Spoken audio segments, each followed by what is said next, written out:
ഇപ്പോൾ എറണാകുളം DCC അധ്യക്ഷൻ Muhammad Shiyas telephone ലൈനിലുണ്ട്.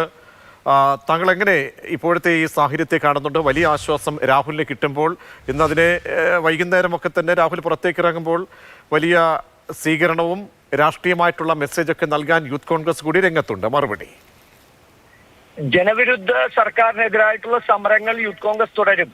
അത് രാഹുൽ മാങ്കൂട്ടത്തിനെ ഉള്ളിലാക്കി സമരത്തെ കൺട്രോൾ ചെയ്യാമെന്നോ സമരത്തെ ഇല്ലായ്മ ചെയ്യാമെന്നൊന്നും സർക്കാർ വിചാരിച്ചാൽ അതൊന്നും നടപ്പിലാകില്ല എന്ന് രാഹുൽ ജയിലിലായപ്പോൾ തന്നെ സർക്കാരിന് മനസ്സിലായല്ലോ.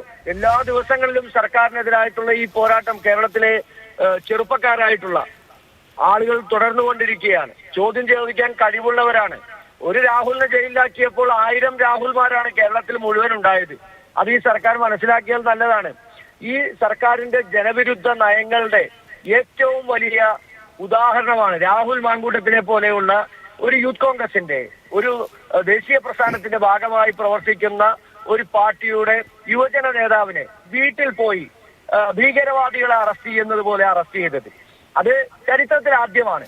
മോഡിയോട് സമാനമാണ് പിണറായി വിജയനും. മോഡി ചെയ്യുന്നതിന് അപ്പുറത്ത് കടന്നു ചെയ്യാൻ മുഹമ്മദ് ഷിയാസ്, ഒരുപക്ഷെ മാധ്യമങ്ങളെ പോലും അത്ഭുതപ്പെടുത്തിയ ഒരു കാര്യം ആ അറസ്റ്റിനോടുള്ള രീതിയായിരുന്നു. കാരണം പൊതുപ്രവർത്തകരാണ് നിങ്ങൾക്കൊക്കെ എന്തായാലും ഒരുപാട് കേസുകളുണ്ട്.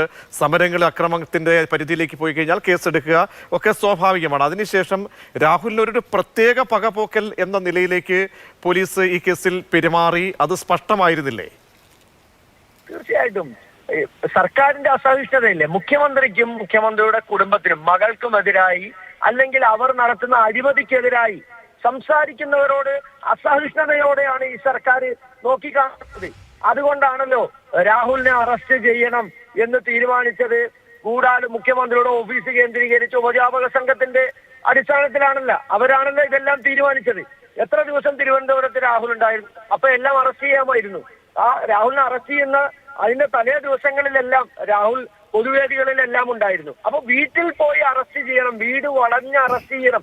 വീട് വളഞ്ഞ് അറസ്റ്റ് ചെയ്യേണ്ട ആളുകളെല്ലാം പുറത്ത് നടക്കുകയാണ്.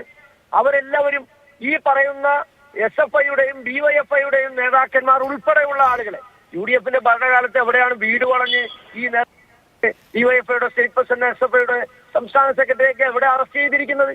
അപ്പൊ ഒരു രാഷ്ട്രീയ മര്യാദ ഒന്നുമല്ല, നിയമം പോലും പാലിക്കപ്പെടുന്നില്ല എന്നുള്ളതാണ്. നോട്ടീസ് കൊടുത്ത് ആ നോട്ടീസിൽ സ്റ്റേഷനിൽ ഹാജരാകണമെന്ന് ആവശ്യപ്പെട്ടാൽ ഹാജരാകാൻ ഈ നാട്ടിലെ നിയമപരമായിട്ടുള്ള നിയമവാഴ്ചയോട് അനുഭാവം പ്രകടിപ്പിക്കുന്ന അല്ലെങ്കിൽ അത് ആ നിയമവാഴ്ച അംഗീകരിക്കുന്ന ആളുകളെ അറസ്റ്റ് ചെയ്യുന്നതിനോട് ഞങ്ങൾക്ക് ആർക്കും വിരോധമില്ല. പക്ഷെ ഇത് ചെയ്യുന്നത് ഇത് ഭീകരവാദികളോടും ഫാസിസ്റ്റുകളോടും ഉള്ള സമീപനമാണ്.